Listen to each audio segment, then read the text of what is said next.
Hello guys, তোমরা সবাই কেমন আছো? আশা করি অনেক ভালো আছো এবং আমিও অনেক ভালো আছি। তো আজকে একটা স্পেশাল দিন, আজকে হলো কালী পুজো।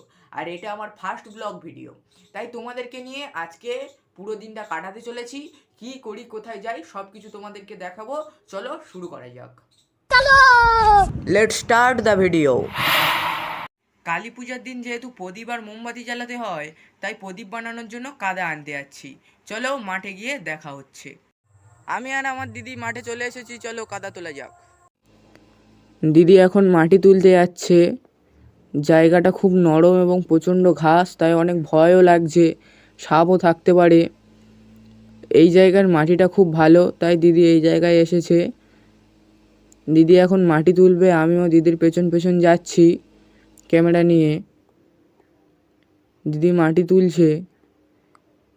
এই জায়গায় মাটিটা খুব নরম এবং খুব সুন্দর মাটি, প্রদীপ ভালো হবে, তাই দিদি এই জায়গা থেকে মাটি নিচ্ছে।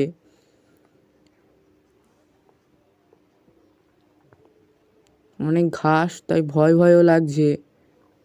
মাটি নেওয়া হয়ে গেছে, এবার আমরা চলে যাব। সাবধানে আমরা সবাই চলে আসছি। জায়গাটা খুব ঘাস, তাই সাবধানে আসতে হচ্ছে। তো কাদা তোলা হয়ে গেছে, আমরা এখন বাড়ি যাব।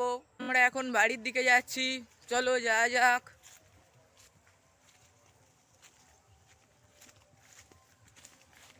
দিদি আগে আগে যাচ্ছে এবং আমি পেছনে পেছনে যাচ্ছি।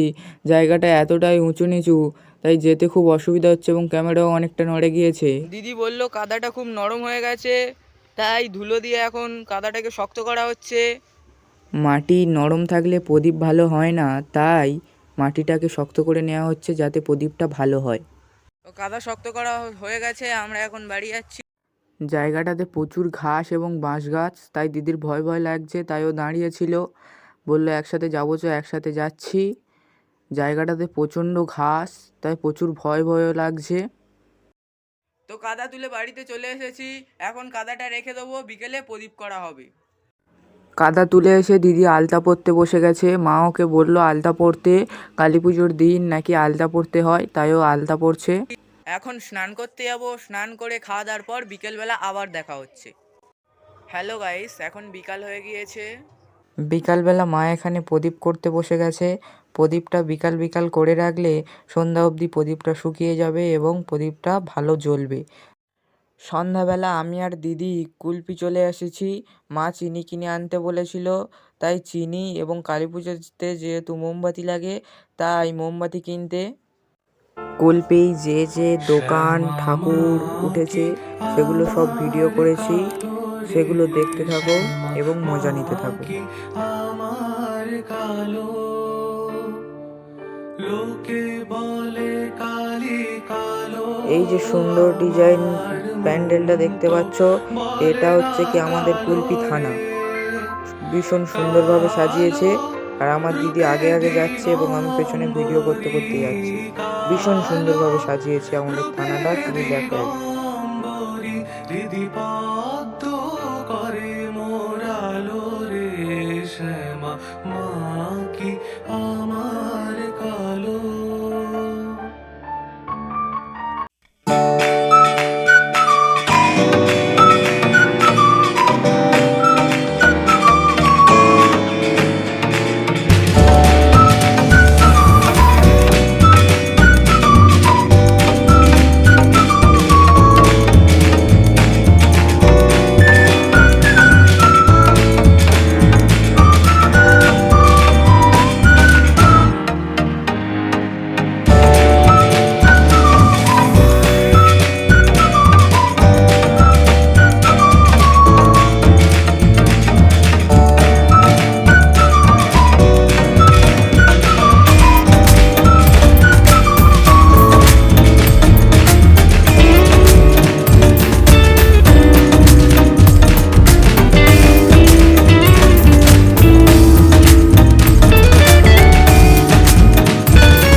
লোকে বলে কালি কালো, আমার মন তো বলে না কালো রে, কালো সব রূপের মোমবাতিগুলো জ্বালানো হয়ে গেলে আমি ভিডিও দিগম্বরী, করছিলাম। কালো ভিডিওটা কেমন হয়েছে সবাই একটু রূপের বলবেন। দিগম্বরী, হৃদি পদ্ম করে মোরালো রে, শ্যামা মা কি আমার।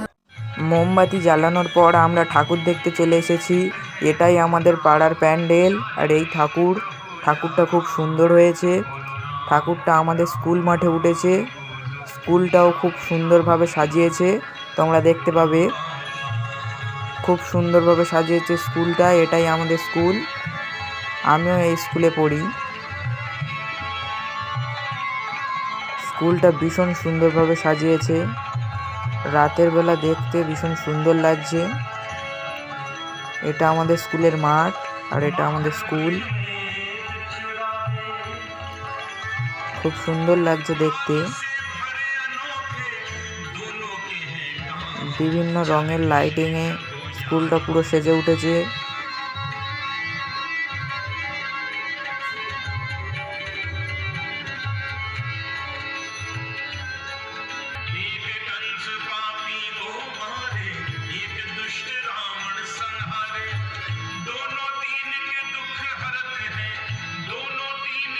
তো গাইস, আজকের কালী পুজোর ব্লগ এখানেই শেষ করছি, কিন্তু এখানেই শেষ নয়। পরের ভিডিওতে থাকছে নাচ গান এবং দারুণ মজা।